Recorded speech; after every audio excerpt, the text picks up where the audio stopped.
Hello everyone, welcome to packins.com. Today I'm going to teach you introduction to business, BCom, and disadvantages of sole trader loss. When you gain the profit, the main thing which the sole trader wants or likes is that he has to get all the profit. He gets all the profit and he does not have to share it with other people. But just imagine if that person has to bear the losses, what would he do? जो soul trader होता है उसका जो main M होता है profit का. जब profit आएगा, अब एक कंपनी है, उसका प्रॉफिट आया 1,00,000 रुपए, ये इस कंपनी का प्रॉफिट है. तो 1,00,000 रुपए तो इसको सारा मिल जाएगा, किसी के साथ डिवाइड नहीं करना पड़ेगा. अगर प्रॉफिट के बजाय लॉस आ जाए 1,00,000 रुपए का,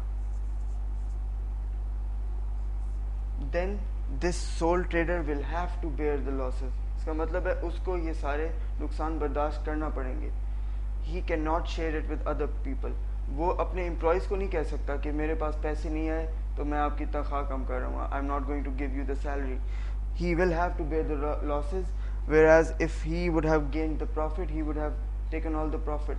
So the main disadvantage of sole trader is that in case of a loss, he will have to bear the loss.